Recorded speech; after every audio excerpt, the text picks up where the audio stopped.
സുജി സാറേ, കാര്യങ്ങൾ എനിക്ക് മനസ്സിലാവാഞ്ഞിട്ടല്ല. പക്ഷെ നമ്മുടെ ബഡ്ജറ്റ് ഇത്രയേ ഉള്ളൂ. അതുമാത്രമല്ല, സാറിന്റെ അവസാനത്തെ 4 പടങ്ങളും മാലപ്പടക്കം പോലെയാണ് പൊട്ടിയത്. അതിന്റെ ക്ഷീണവും നമുക്കുണ്ടേ. ഇനിയിപ്പോ ഫാമിലി ഓഡിയൻസ് സാറിനെ ആക്സെപ്റ്റ് ചെയ്യണമെങ്കിൽ ഒരു നല്ല ഭർത്താവായോ കാമുകനായോ ഒക്കെ അഭിനയിച്ചേ പറ്റൂ. അതാ ഞാൻ പറയുന്നത്, ഇതിന് കാശൊന്നും നോക്കണ്ടെന്ന്. ആ, ഇനിയിപ്പോ സാർ ഇത് ശരിയാവില്ലെങ്കിൽ എനിക്ക് മനസ്സിലാവും കേട്ടോ. നമുക്ക് ഭാവിയിൽ വേറെ നല്ലൊരു പ്രോജക്റ്റ് ചെയ്യാം. എന്തു പറയുന്നു? സമയം കിടക്കല്ലേ? ആ, രേഷ്മ, എന്തിനാ എപ്പോഴും എന്നെ ഇങ്ങനെ സാറേ സാറേ എന്ന് വിളിക്കുന്നേ? സുചേട്ടാന്ന് വിളിക്കൂ. എന്നെ ഇൻഡസ്ട്രി മുഴുവൻ അങ്ങനെയല്ലേ വിളിക്കുന്നേ? അപ്പോഴല്ലേ ഒരു അടുപ്പൊക്കെ തോന്നും. വിളിക്കാവേ. രേഷ്മ, ദാരിദ്ര്യം. എന്റെ അമ്മാവന്റെ പ്രായമുള്ള ഇവനൊക്കെ ഞാനിതിനെ ചേട്ടാന്ന് വിളിക്കുന്നു. കോപ്പ്.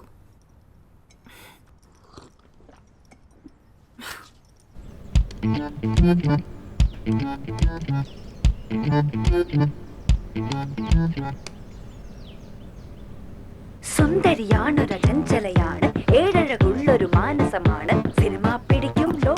എടോ അല്ലേ, നാളെ ആ കൺട്രോളർ ജഗന്നാഥനോട് നമ്മുടെ കിളവൻ സുജിയുടെ ഡീൽ ഉറപ്പിക്കാൻ പറഞ്ഞേക്കണം. 1.5 CR അല്ല 1, കേട്ടോ. അതിന് മേലെ പോവില്ലാന്ന് പറഞ്ഞേക്കണം. ആ, ഇത് നമ്മുടെ ഇൻട്രോ സോങ് അല്ലേ, ഒന്ന് പ്ലേ ചെയ്തേ. സുന്ദരിയാണൊരു ചഞ്ചലയാണ്, ഏഴഴകുള്ളൊരു മാനസമാണ്, സിനിമ പിടിക്കും, ലോകം ചുറ്റും, ഡാൻസും കളിക്കും, പാട്ടും പാടും. എടോ, ഞാൻ കൊള്ളാലേടോ. ലിറിക്സ് ഒക്കെ ഞാൻ അപ്പൊ തന്നെ എഴുതിയതാ. അതെ, ഇത് എപ്പ തീരും? കുറച്ചുകൂടെ പണിയുണ്ട്. അതെ അല്ലേ. ഇന്നലത്തെ വീഡിയോ റീച്ച് ഒന്ന് നോക്കിയേ. മിനിയാനത്ത് വെച്ച് നോക്കുമ്പോൾ കുറവാണ് മാഡം. എങ്ങനെ പറയാതിരിക്കും? ഇവരാരും തീരെ നാച്ചുറൽ അല്ലെന്നേ. ഒരുമാതിരി ആർക്കോ വേണ്ടി ഓക്കാനിക്കുന്ന പോലെ. പിന്നെ തൻ്റെ എഡിറ്റിംഗ് അത്ര പോരായിരുന്നു.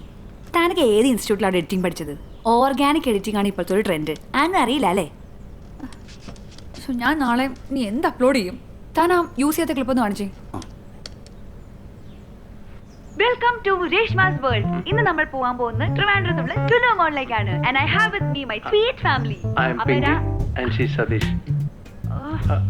ഓ, ഇതൊന്നും യൂസ് ചെയ്യാൻ പറ്റില്ലല്ലോ. ഇതിലെല്ലാം എൻ്റെ തനിസ്വരൂപമുണ്ട്. നാളെ എന്ത് ചെയ്യും? ഓ, വിളിക്കുന്നുണ്ട്. എൻ്റെ ജഗന്നാഥനാ, സുജിയുടെ വക്കാലത്തായിരിക്കും. ആ, ഹലോ. ഇതിപ്പോൾ ഓണായിട്ടല്ലേ ഉള്ളൂ. ഫണ്ടൊക്കെ ഒന്ന് റിലീസ് ആവട്ടെ, എന്നിട്ട് അഡ്വാൻസ് കൊടുക്കാം.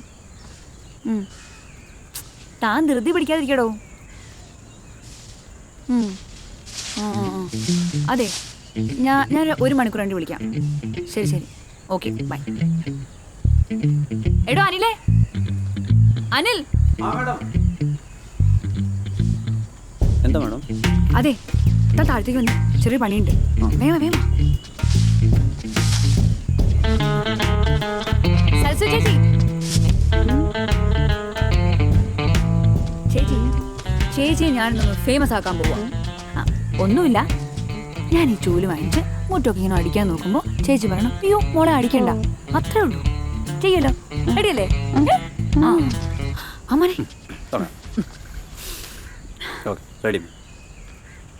നമസ്കാരം മാഡം. സംഗീതമായി വിളിക്കുന്നു. കട്ട് ചെയ്യ. അതായത് ബാക്കി പൈസ ഈ മാസം ആദ്യം തന്നെ കൊടുക്കാന്ന് പറഞ്ഞ് കൃത്യമായിട്ട് ഓർത്ത് വിളിക്കുക. പടമൊന്നും ഇല്ലാത്തപ്പോൾ ചാൻസ് കൊടുത്തും വരാം. ഇപ്പോൾ പൈസയും വേണം. അത് നോക്കണ്ട. ഓക്കെ ഓക്കെ ഓക്കെ അല്ല. Okay, ready. നമസ്കാരം. ഇന്ന് എൻ്റെ കൂടെ ഉള്ളത് ഞങ്ങളുടെ സ്വന്തം സരസ്വതി ചേച്ചിയാണ്. ചേച്ചി ഞങ്ങൾക്ക് എൻ്റെ കുട്ടിക്കാലത്തോടെ എൻ്റെ വീട്ടിലുള്ളതാണ്. പിന്നെ എനിക്കൊന്നും പറ്റുന്ന സമയത്തൊക്കെ ഞാൻ ചേച്ചി സഹായിക്കാറുണ്ട്, അല്ലേ ചേച്ചി? അപ്പോൾ ഇന്ന് ചേച്ചിയുടെ കൂടെ നമ്മുടെ ഈടെ ചേച്ചി ഞാൻ ചേച്ചി ഒന്ന് സഹായിക്കാം കേട്ടോ.